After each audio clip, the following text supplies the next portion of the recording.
वरीयाने सते प्रश्नः कृतो लोकहितं नृप। क्या प्रश्न है? वरीयाने सते प्रश्नः।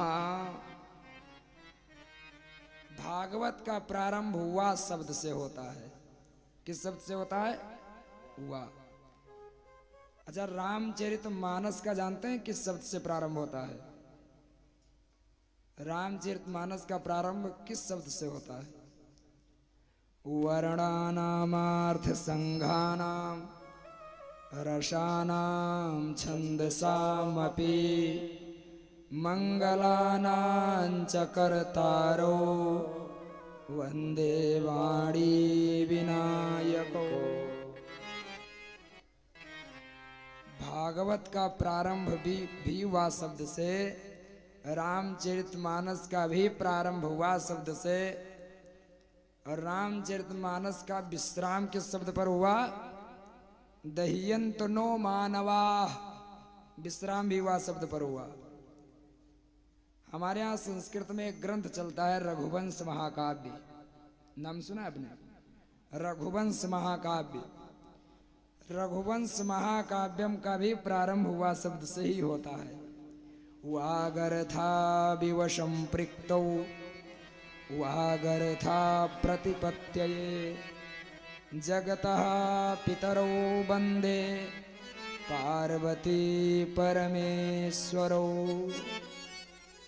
रामचरितमानस का प्रारंभ हुआ शब्द से, विश्राम हुआ शब्द पर, भागवत का प्रारंभ हुआ शब्द से, रघुवंश महाकाव्यम का भी प्रारंभ हुआ शब्द से। सज्जनों, क्यों? ये हुआ ब्रह्म का बीज है।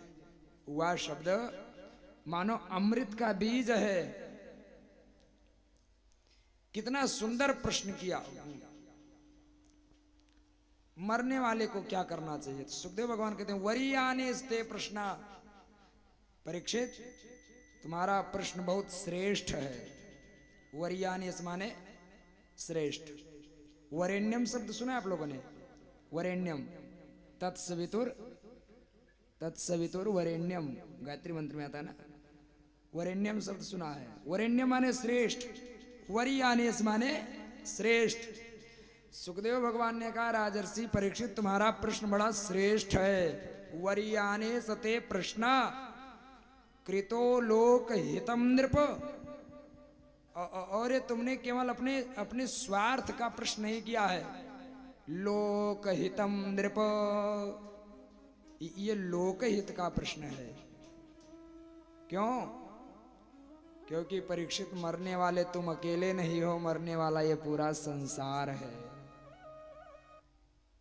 ये लोकहित का प्रश्न है, लोक हितकारी प्रश्न है। ये तुमने अपने लिए प्रश्न नहीं पूछा है।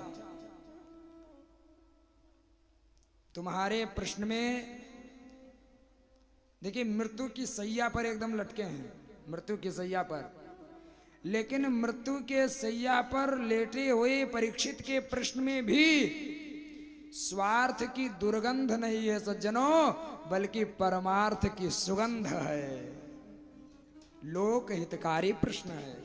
सब मरने वाले हैं। अच्छा, एक बात बताओ, यहां जितने लोग बैठे हैं, प्रायः सभी लोग कभी संत के पास, किसी महात्मा के पास, अपने गुरु के पास, सब लोग जाते हैं। कहते हैं महाराज जी बड़ा कष्ट है, कोई उपाय बताओ, इस समय बड़े संकट में हूं। अच्छा, यहाँ कितने लोग हैं कि उन लोगों ने अपने गुरु के पास जाकर के कहा हो महाराज जी हमारा क्षेत्र बड़ा संकट में है, कोई उपाय बताओ? किसी ने कहा हाँ हमारा गांव इस समय बड़ा संकट में है, कोई उपाय बताइए महाराज जी। हमारा जिला, हमारा देश इस समय बड़े संकट से गुजर रहा है, कोई उपाय बताओ? कोई पूछता है? अपने संकट की बात जरूर पूछते हैं, महाराज जी हम बड़े संकट में हैं। तो ये परीक्षित का प्रश्न स्वार्थ की दुर्गंध नहीं है इसमें परमार्थ की सुगंध है। मृत्यु सैया पर लेटे हुए परीक्षित कहते हैं मरने वाले को क्या करना चाहिए? तो सुखदेव भगवान कहते हैं वरीयाने सते प्रश्नः कृतो लोकहितं नृप। नृप शब्द का संबोधन किया। नृप, ध्यान पूर्वक श्रवण करें।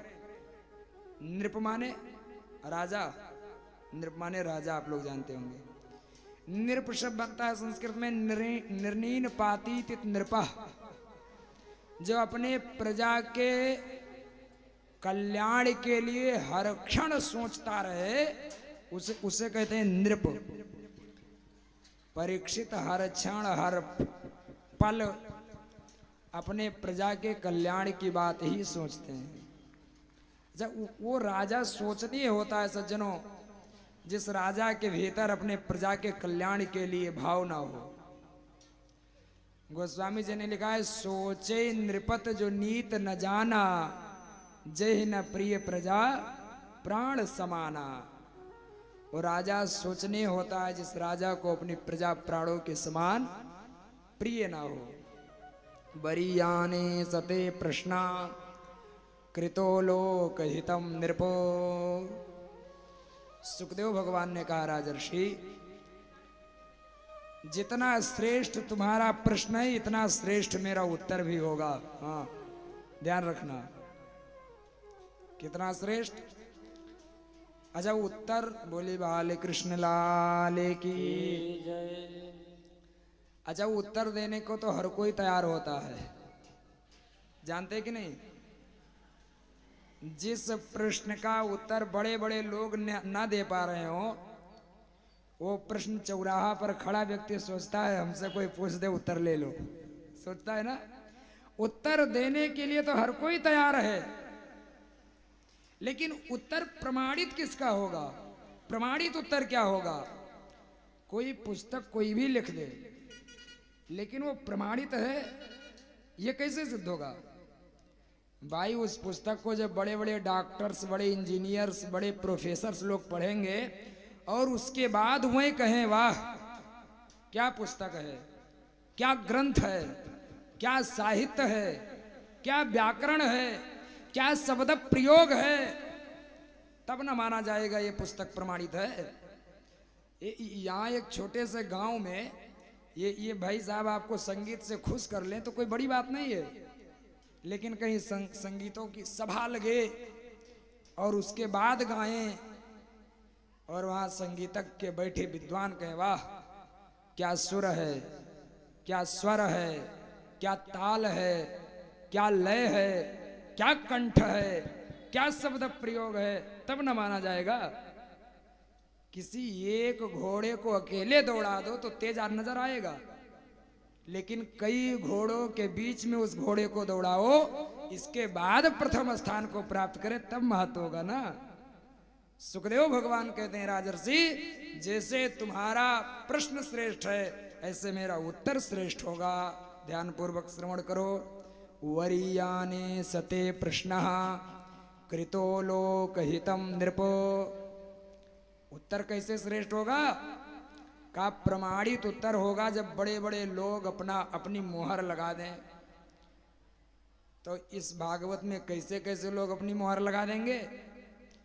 का बड़े बड़े अमलात्मा, बड़े बड़े विमलात्मा, बड़े बड़े महात्मा, बड़े बड़े शुद्धात्मा, बड़े बड़े ऋषि मुनि योगी, जो जिनको अपने जीवन में आत्म तत्व का बोध हो गया है, ऐसे लोग भी इस भागवत में अपनी मोहर लगा देंगे। आत्मवित सम्मतः, उनकी सम्मति है इस भागवत में। आत्मवित सम्मतः, बड़े बड़े आत्मज्ञों का बोध जिसको हो गया हो, ऐसी लोग भागवत जी को अपनी सम्मति देते हैं। सुखदेव भगवान कहते हैं, राजर्षि सुनो, बड़े बड़े लोगों की सम्मति तो मिल गई, और एक और विशेषता रहेगी जो ग्रंथ हम आपको सुनाएंगे, उसकी एक विशेषता और रहेगी। कहा क्या? का श्रोतव्यः श्रोतव्यादिशया परा। श्रोतव्या माने संसार में जितने ग्रंथ सुनने वाले होंगे उनमें सबसे श्रेष्ठ श्रीमद् भागवत होगा। श्रोतव्यः। अच्छा, भागवत के अलावा और भी 17 पुराण है ना, और भी 17 पुराण है। कितने लोगों ने कथा कराई? किसी ने नहीं कराई ना। तो इससे ये सिद्ध हो गया कि श्रोतव्य संसार में इस धर्म में उन सब में श्रेष्ठ श्रीमद् भागवत महापुराण है। बोले श्रीमद् भागवत महापुराण की जय हो। परीक्षित ध्यान पूर्वक श्रवण करो। तस्मात् भारत सर्वात्मा भगवान ईश्वरो हरि श्रोतव्य। भगवान की प्राप्ति के लिए क्या करें? श्रोतव्य, भगवान की कथा सुने। कहा प्रतिदिन कहाँ सुने? तो कहा कहीं सुनने वाली जगह ना मिले तो कीर्तव्य, दूसरे को सुनावे। कहा प्रतिदिन किसको सुनावे? कोई सुनने वाला ना मिले तो कहा स्मर्तव्य, भगवान के लीलाओं का स्मरण करो। और सुनो परीक्षित, टेंशन मत करो। 7 दिन में यदि मरने का तुमको शाप मिला है तो 6 दिन की गारंटी भी महात्मा ने ली है ना। 7 दिन में यदि मरने का श्राप उस महात्मा ने दिया है तो 6 दिन की गारंटी भी ली है। एक राजा हुए खड़वांग, आप लोगों ने कथा सुनी होगी। तो देवासुर संग्राम में देवताओं की सहायता करने गए थे। महाराज खड़वांग ने देवताओं से पूछा, आप लोग बता दो मेरी आयु शेष कितनी बची है। तो देवताओं ने कहा कि आप पृथ्वी पर भी नहीं पहुंच पाएंगे।